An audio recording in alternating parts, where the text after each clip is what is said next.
رب العالمین نے رمضان المبارک کو اپنا مہینہ قرار دے کر ارشاد فرمایا کہ اے انسان، یہ وہ مہینہ ہے جس مہینے کے لیے میرے اور آپ کے آقا امام الانبیاء جناب محمد رسول اللہ صلی اللہ علیہ وسلم 2 مہینے پہلے دعائیں کرنا شروع کر دیتے تھے اور فرماتے ہیں اللہم بارک لنا فی رجب و شعبان و بلغنا رمضان۔ 2 مہینے پہلے اللہ کے نبی رو رو کے دعائیں کر رہے ہیں، یا اللہ رجب اور شعبان کا مہینہ میرے لیے، میری امت کے لیے برکت کا ذریعہ فرما دے اور زندگی کی اتنی مہلت نصیب فرما دے کہ ہمیں رمضان کی بہاریں بھی سمیٹنی نصیب فرما دے۔ یہ کون دعا فرما رہا ہے؟ جس کے لیے کائنات بنائی گئی ہے۔ یہ وہ محبوب دعا مانگ رہا ہے جس کی شان یہ ہے، نہ آیا ہے کوئی نہ آئے گا کوئی جس شان و شوکت سے آئے محمد۔ 1,24,000 نبی اس کائنات میں تشریف لائے، لیکن ان کی تشریف آوری سے پہلے گھر والوں کو، خاندان والوں کو، شہر والوں کو پتہ نہیں تھا کہ یہ نبی بنیں گے۔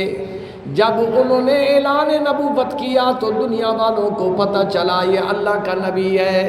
لیکن یارو ہم کتنے خوش نصیب ہیں، اللہ نے ہمیں وہ نبی نصیب فرمایا ہے۔ ابھی کائنات نہیں بنی، رب خود اس کے تذکرے کر رہا ہے۔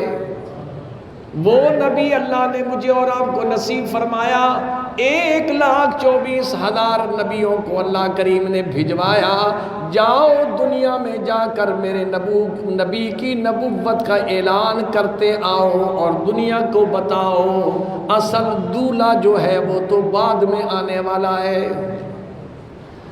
حضرت عیسیٰ علیہ نبینا علیہ السلام فرماتے ہیں وَرَسُولٌ مِّن بَعْدِ اسْمُهُ احمد، لوگوں میرے بعد رسول آنے والا ہے جس کا نام احمد ہوگا۔ اللہ نے اپنے محبوب کو 2 نام نصیب فرمائے جو مشہور ہیں۔ آسمانوں میں حضور کا نام احمد ہے اور دنیا میں حضور کا نام محمد ہے۔ تو وہ محبوب جس مہینے کی انتظار کر رہا ہے، معلوم ہوا کہ وہ خاص مہینہ ہے جس کے لیے اللہ کے نبی بھی بےتاب ہیں۔ وہ ایسا مہینہ ہے جس مہینے میں رب العالمین اپنی شایان شان اپنے محبوب کی امت پر نوازشات کے سمندر بہا دیتے ہیں، دریا نہیں سمندر بہا دیتے ہیں۔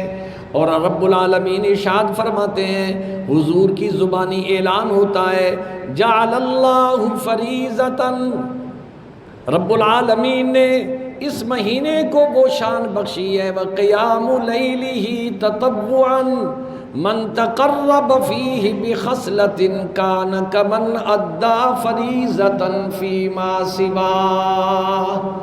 لوگوں میرے کرم کا اندازہ لگاؤ کہ رمضان میں نے ہر ذکر کی، ہر عبادت کی ویلیو 70 گنا بڑھا دی ہے۔ رمضان کے علاوہ تم نوافل پڑھتے تھے، وہ نفل کا ثواب ملتا تھا، سنت پڑھتے تھے، سنت کا ثواب ملتا تھا، فرض پڑھتے تھے، فرض کا ثواب ملتا تھا۔ لیکن رب العالمین نے فرمایا رمضان کا جیسے چاند نظر آیا میں نے ریٹ بڑھا دیا اپنی نعمتوں کا اور اپنی نیکیوں کا۔ رمضان میں تم 1 نفل پڑھو گے فرض کا ثواب ملے گا، 1 فرض ادا کرو گے 70 فرضوں کا ثواب ملے گا۔ غیر رمضان میں آپ تسبیح پڑھتے تھے، کلمہ طیبہ کی، استغفار کی، درود پاک کی، تو اس 1 تسبیح کا ثواب 1 تسبیح گنا جاتا تھا۔ لیکن رمضان کا وہ مہینہ ہے 1 تسبیح پڑھو گے تمہارے نامہ اعمال میں 70 تسبیحاں لکھی جائیں گی۔ یہ وہ رحمت والا مہینہ ہے۔